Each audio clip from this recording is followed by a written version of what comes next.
Patients that come to me requesting orthognathic surgery have usually done about between 3 to 5 years of thinking and research on the procedure.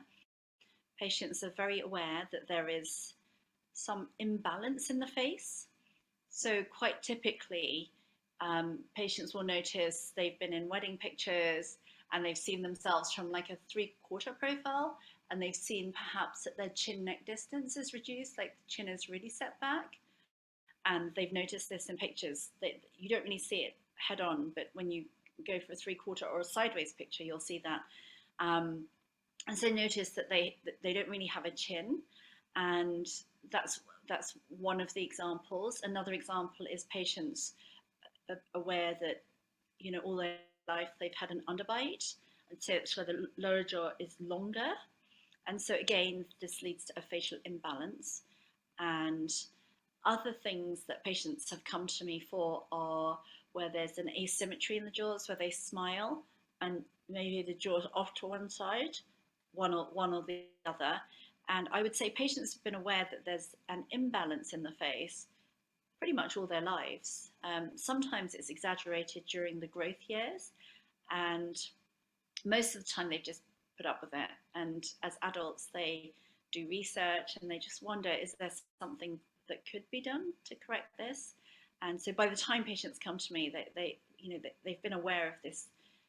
I wouldn't call it necessarily, some patients have it very severely, and I would call it a facial deformity, but other people, it can be quite a subtle thing, like a slight shortening of the jaw, a slight lengthening of the jaw, a slight asymmetry of the jaw.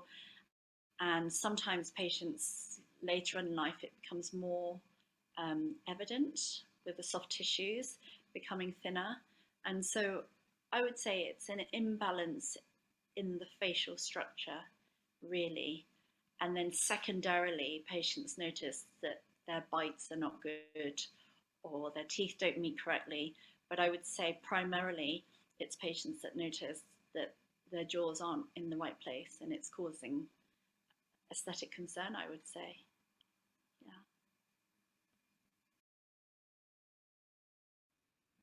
The purpose of the procedure is to initially do an analysis of where the jaws are, the upper jaw and the lower jaw, how they're positioned relative to the base of the skull, because the base of the skull is the constant, and we measure everything off the base of the skull. So during the first consultation, we'll analyze A, the position of the teeth, B, the position of the upper jaw and the lower jaw, vertically, horizontally, and transversely in relation to the skull base.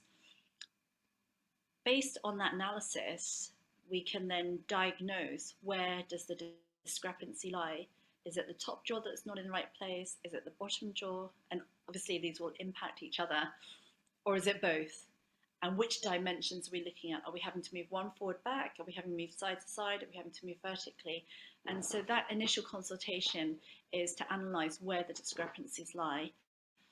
Some patients ask me, can you change how someone looks completely? Well, yes, you could, but our responsibility is not to change how people look, but to restore the balance and to keep the identity of the face. And so that analysis of where the jaws lie is quite important between the surgeon and I. I work together with the maxillofacial surgeon, and we will, once we've done the analysis, make our proposals for the positioning changes of the jaws that would be ideally carried out to restore the balance but keep the identity of the face. So patients are never not recognised anymore. They tend to look better in terms of balance, and sometimes people think that patients have had a wonderful holiday and just looking really well, and what they don't realise is actually we've restored balance to the face, and that's why they look more aesthetically pleasing, I would guess.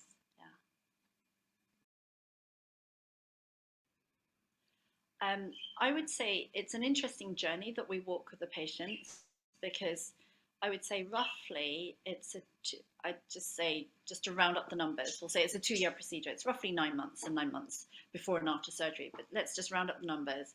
So it's a 2-year procedure. The first year we fit the braces and we position the teeth in their correct positions in each jaw.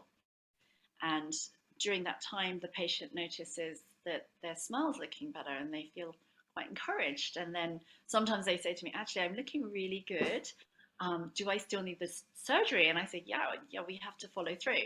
So then we have the lead up to surgery, which is kind of exciting. Patient's a little bit nervous. And then they have the surgery, and then they come out, and we see them a week later, and the whole clinic's super excited. And we're like, wow. And the patients are like, wow, I look amazing, or I look like my little sister, or I look like, another family member where they didn't have the jaw growing in the wrong direction. And then the last bit of orthodontics is really the finishing, the detailing, so another 9 to 12 months. And then we get to the end of the journey and patients are absolutely delighted. And I would say for all the patients that I've treated, it has been a life-changing procedure for them. And then they say, oh, I can eat a steak, or I can eat whatever I want to eat, and it's so darn, and it feels so comfortable because they've not known any different.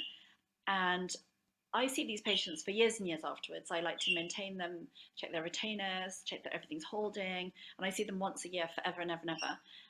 And I would say I have never come across a patient that's not been absolutely delighted with having gone through the procedure. I mean, maybe I haven't come across that patient yet, but actually, I think psychologically and physically, it's a change, big change in a short time. You've been thinking about it for 5 years, and suddenly it happens, and it happens in a way that it meets your expectations or surpasses, and then you enjoy it for the rest of your life. So I think really in terms of stability, if it's done well with the right surgeon, we've done the correct analysis, yes, it is long lasting. It's a life-changing, long-lasting procedure.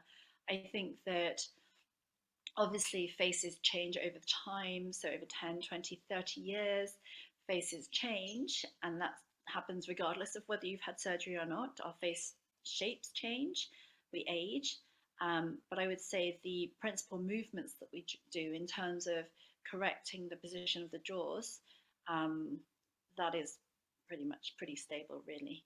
Yeah. And of course, the teeth, keeping those in the correct position requires retention and wearing retainers. And as long as one follows the correct regime, that's pretty stable too.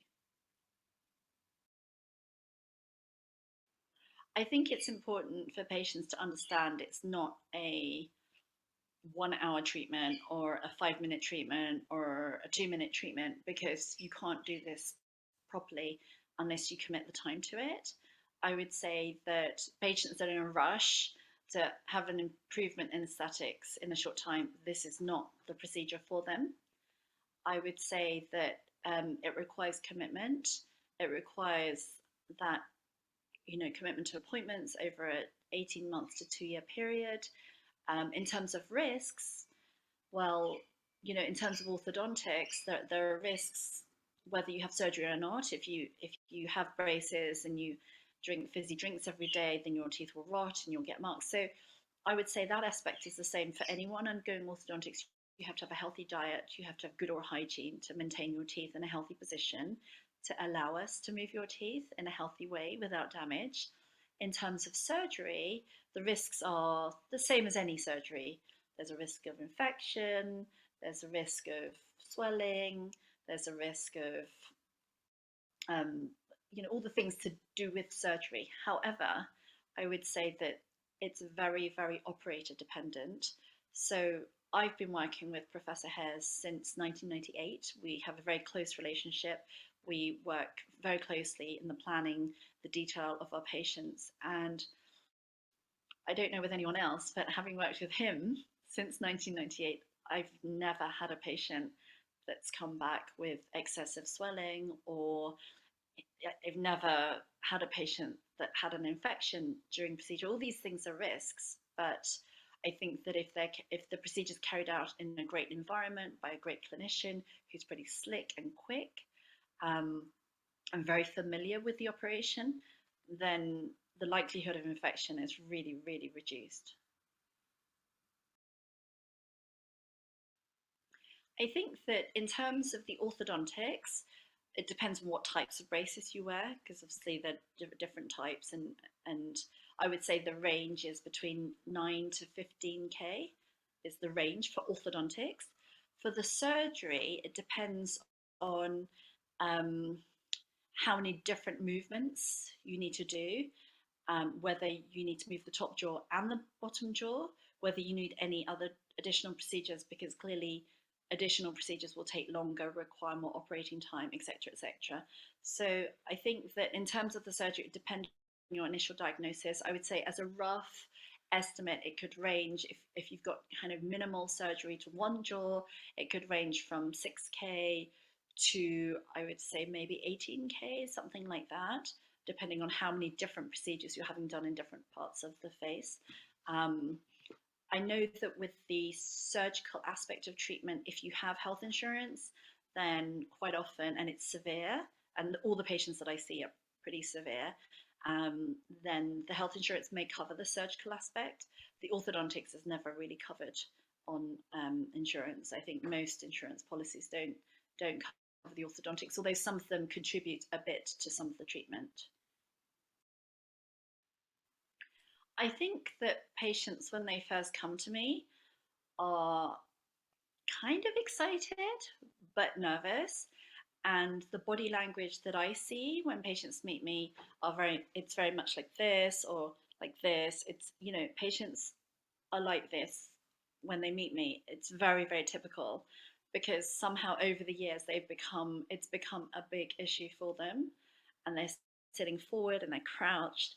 Um, I describe the transformation in patients that have this treatment as like watching it's spring now. Well, we're hoping it's spring soon, but like watching a flower bloom, because the change in the patient's confidence of themselves, it's slow and it changes gradually as we improve the smile, the braces, and then literally when they have the surgery, they, like, it's crazy.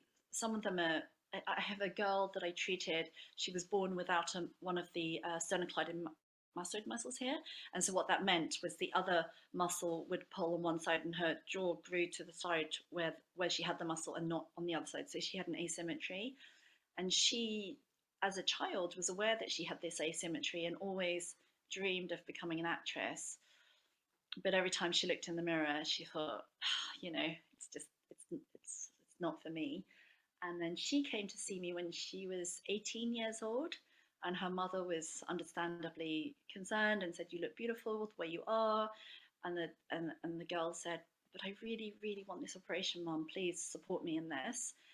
And she's now an actress. So she said it changed everything for her, because inside she'd always had this ambition, but the physical was stopping her. And she knew that, unfortunately, it is what it is.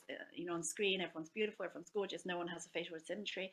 It's just the way it is. And now she's singing, she's dancing on stage, she's pursuing acting as a career. So I have to say, seeing patients, it's their changing confidence in themselves, and this unleashing of the inner, ambition to do whatever they want to do. I also treated a very accomplished eye surgeon, actually. The lady was a doctor, and she said to me, she said, "Because I am so confident in the way I look, since we started this journey, I have lectured around the world, and I couldn't have done this if we hadn't walked this journey together." So I have to say, it's a real pleasure working with these patients, because this is the one thing that seems to be stopping them living their lives to the full. And when you just take that away, which for the surgeon and I, it's so easy to just take away that deformity, that imbalance, they just fly. These patients fly, and it's just it's an absolute honor and a pleasure to work with these people and to see them transform. So, does anyone ever regret it? Do they ever? No, I've never come across a patient that's ever regretted it. No.